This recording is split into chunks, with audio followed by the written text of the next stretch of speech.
Good afternoon and welcome to Eagle Mom Squad. I'm Julie and I'm here Ellie. with my friend Ellie. And Eagle Mom Squad was started to give people an idea about homeschooling through a variety of experiences, not just my experience.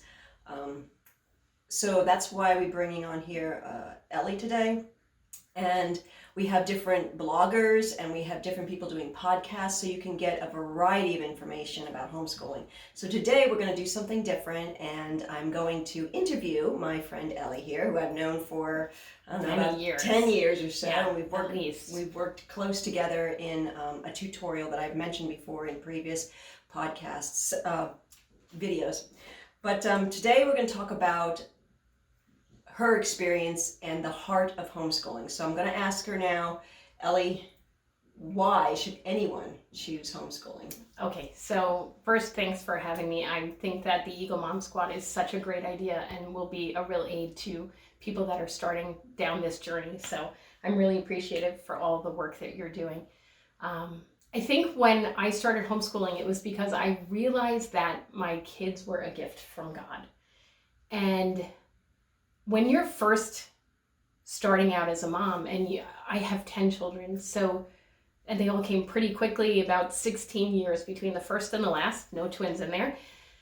And they come at you hard and fast. Life comes at you hard and fast. And one of the things that I started to realize was, because it was hard to become a mother, I always was looking for either shortcuts or ways around it and out of it. And I had this kind of, when I had about 2 or 3 kids, I had 2 kids and was pregnant with my third, this kind of moment of awakening where I thought to myself, I actually think I'm supposed to engage this work, not just try and get around it or away from it. I'm supposed to cherish this, make it part of who I am, make it part of my life, in order to become the best wife and mother and woman that God wanted me to be.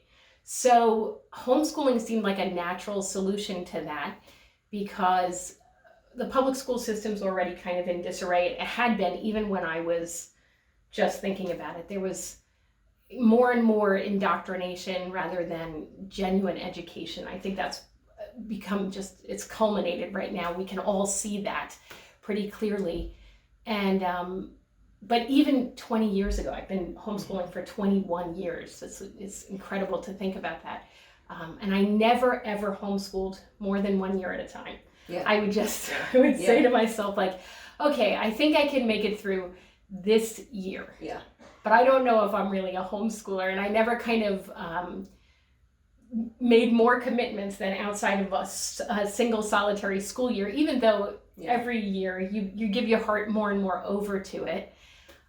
But during that time, I kind of always needed still the back door. If I really stink at this and I fail terribly, I want to be able to say, well, I homeschooled for a while, but then I did something else. But in any case, I think that our kids deserve the best of us. And I don't know any mom who hasn't stopped and realized after they have their kids, wow, there's a lot of parts of me that aren't quite what they should be in order to be the best mom. And so homeschooling kind of forces you to encounter that. And it forces you to encounter not just the education of your children, but the development of you as a person, as a mom, as an educator, as a wife, as a homemaker. It develops your interest in the rest of the world. You have to learn about politics because your kids are going out there. Yeah. They're getting into it. They need to know geography because they're going out into the world. They need to know languages because they're going out into the world. So homeschooling is a way of life. And it's a way that you have to kind of engage what God has given you. That's how I see it, at least. Yeah, no, I agree. It does bring out more parts of you than you realized were there. You have to become a better person. Absolutely. I know patience was a big problem with me. I mean, my husband would always say that was my least. Because I hear a lot of times people are saying, "Oh, I don't have the patience to homeschool." I don't have the patience to do it. Well, I never did either until I homeschooled. Right. And the way that you get patient is to be challenged Yeah. in your patience. You have to be encountering that deficit in yourself. Here's the other thing. I'm talking about kind of running up against the rough parts of our personalities and trying to help form us into who we're supposed to be. Mm-hmm. The same thing happens while you're with your kids. They get formed as well. Mm-hmm.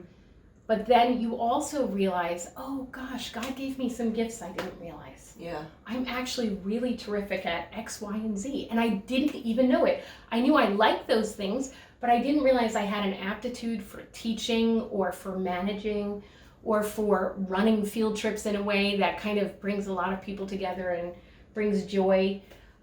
Those are other things. So you don't just run into the kind of the rough sandpapery parts of your personality that need to be worked on. You also run into those parts that God has given you as a gift and they can flourish. And when they flourish, you flourish, your children flourish, your house flourishes, your family life, and it goes from there. So I think it's a tremendous gift and an opportunity. But you kind of have to go into it knowing that. You have to have the right frame of mind. Yes. While you're encountering those daily struggles. And they're not all beautiful and joyful. But that's okay. That's part of how we grow.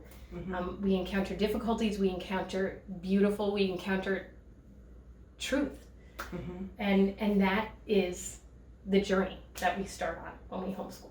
A lot of times you are working outside your comfort zone. Yeah. Today. I'm not a video media person, but for the right reason and for the right cause. Yeah. And that's what we should be challenged to do. When you believe in what you're doing. What you're doing, yes. you will step outside of your comfort zone repeatedly. Yes. And that's where you find out, oh, I do like this, or don't like that. And whatever. Yes, exactly. To know what you do like and what you don't like is very important. Yeah. To kind of have that experience, your bandwidth, let's say. Right. Gets broader. Right. And you want to be able to access things and say, okay, this is what I'm good at. And hey, maybe this is something I can get a good friend that also homeschools to help me with. Right? And that's what we do. It works. We do. And one hand washes the other and they both wash the faith. Right. So it helps you build community too. I've also found that homeschooling, I don't think any of you are still under that very strange illusion that the country was for a long time under what will happen to homeschoolers with socialization. I don't think anybody thinks that anymore. I think that was a myth that was generated to cast aspersion on homeschoolers, and it's kind of gone to the wayside. If that's one of your worries, I assure you that it shouldn't be. That in fact, my community has grown exponentially. People everywhere are homeschooling or at least know about it and are familiar with it and approve of it because I think they see the good fruit that is coming from homeschoolers. And not just the homeschoolers themselves, but the families. There tends to be a generosity of spirit in homeschooling families. Somebody that's willing to spend their life all day working on their children and working on their family life and bringing are the same type of people that are going to be in your churches and in your towns that doing the volunteer work and helping run things, and they're the go-getters. So and they're not afraid of hard work, so roll up their sleeves and get involved. So that's actually another thing too, is the socialization aspect is not something to be concerned about. You're actually going to grow your community because you're not just confined to small spaces. Like a school community is just that. It's a community.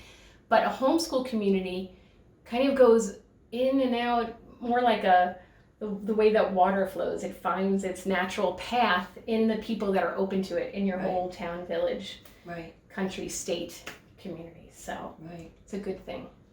Yeah, we had done a video on the stereotype of how is my child going to be socialized? Did you? Something like that.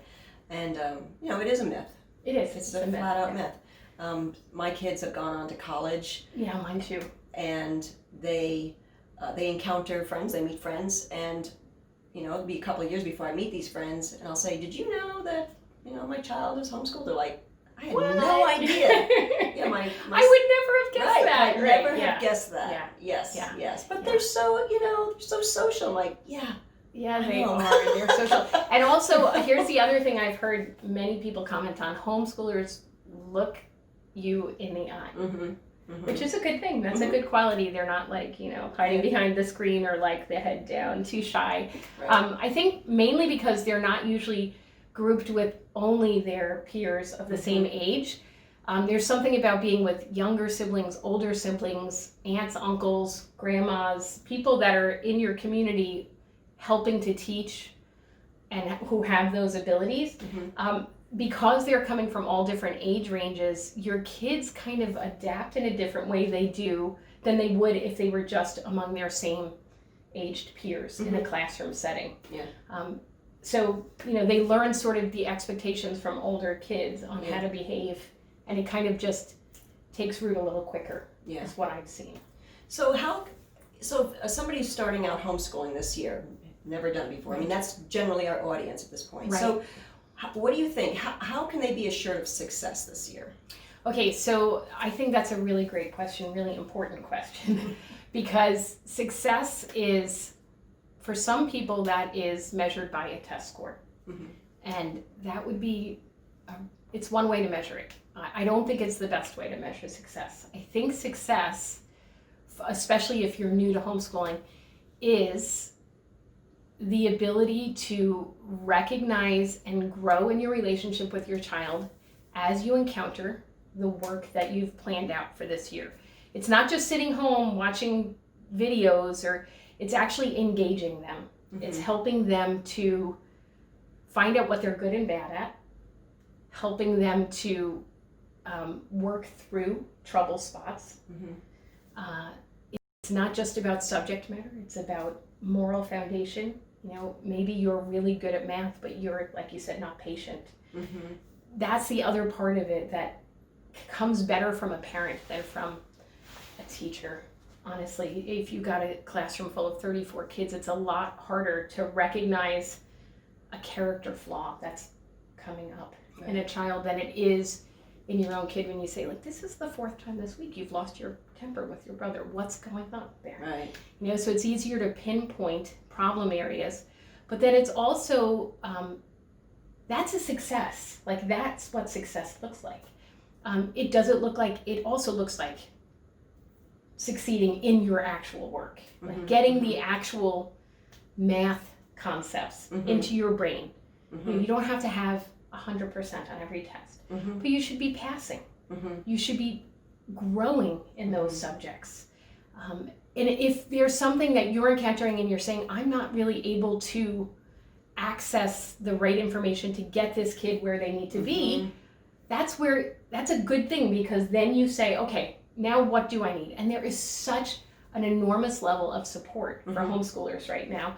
And things like math programs that are online where you can go through, okay, you're struggling with this concept, let's look at that and let's sit down and here's some sample questions. I know Khan Academy is one of those places where you can go for you have one specific concept you want to type in, and they'll give you practice drills on that type of thing till you master it.